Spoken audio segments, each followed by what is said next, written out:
네, 안녕하세요. 저는 신경외과에 관한 모든 것을 이야기하는 뉴로 설전입니다. 네, 오늘 말씀드릴 주제는 척수 대주막 낭종이라는 것인데요.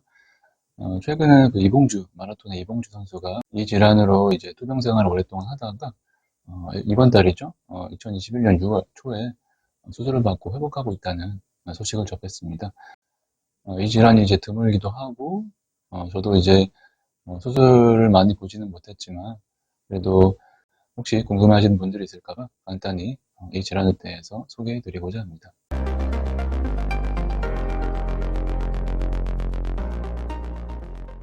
네, 그래서 이 지주막 낭종이 뭔지 용어가 우선 생소하실 것 같은데요.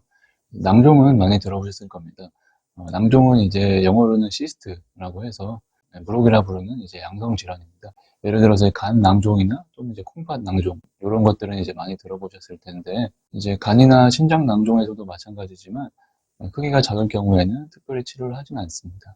하지만 이제 그 크기가 커진다든지 아니면 크기가 커지면서 이제 증상이 심할 경우에는 이제 수술적 치료를 고려할 수가 있습니다. 신경에 생긴 낭종도 마찬가지입니다. 그래서 흉추신경, 요추신경, 경추신경, 이 척추신경 부분은 이제 매우 좁은 공간이기 때문에 이제 조금이라도 크기가 커지게 되면 증상을 심하게 유발할 수가 있기 때문에 이제 그럴 경우에는 이제 수술을 고려하는 경우가 있습니다. 그럼 제주막이 뭔지 한번 살펴보면 이제 뇌와 척추신경을 보호해주는 막은 총 3개로 구성되어 있습니다. 이제 메닌지스라고 해서 이제 뇌막이라고 불리는 부분을 보면 이제 듀라메터, 아라크노이드 메터, 파이아 메터 이렇게 구성되어 있고 이제 그 중에서 가운데 부분을 제주막이라고 부릅니다. 척추신경에서도 그 구조는 같고 여기서 보시면 화살표 부분이 제주막이 되겠습니다. 그래서 이 부분에서 낭종이 발생한 것을 이제 제주막 낭종이라고 부릅니다. 이 사진에서 보면 정상적으로도 신경 주변으로 이렇게 척수액이 이렇게 순환하는 공간이 있는데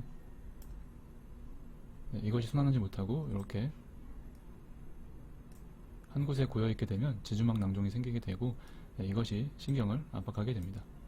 통계적으로 보면 이제 대부분 흉추에서 약 80%가 발생한다고 알려져 있고 경추에서 15%, 요추에서 5% 이렇게 발생한다고 알려져 있습니다. 이봉주 선수 같은 경우도 흉추 6, 7번 사이에서 낭종이 생겼다고 이렇게 돼 있었고 대부분은 이제 증상이 없고 이제 우연히 발견되는 경우가 많습니다.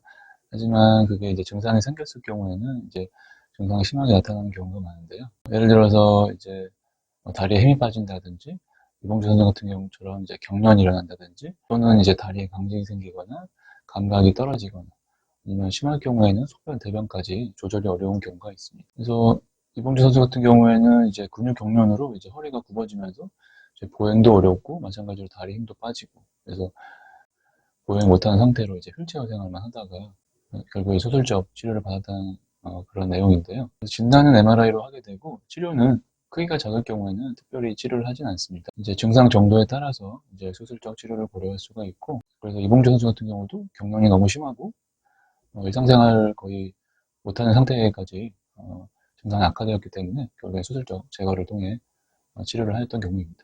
그래서 듣기로는 이제 1년 이상 고생했다고 하는데 물론 이제 주치의가 더 판단을 잘 했겠지만 조금 더 빨리 수술했으면 어떨까 하는 생각도 해봅니다. 그래서 현재는 흉추 6, 7번 사이에 있는 이제 낭종을 제거하고 수술 후에 이제 특별히 합병증 없이 보행도 원활하게 하고 있고 재활 치료에 매진하고 있다고 합니다.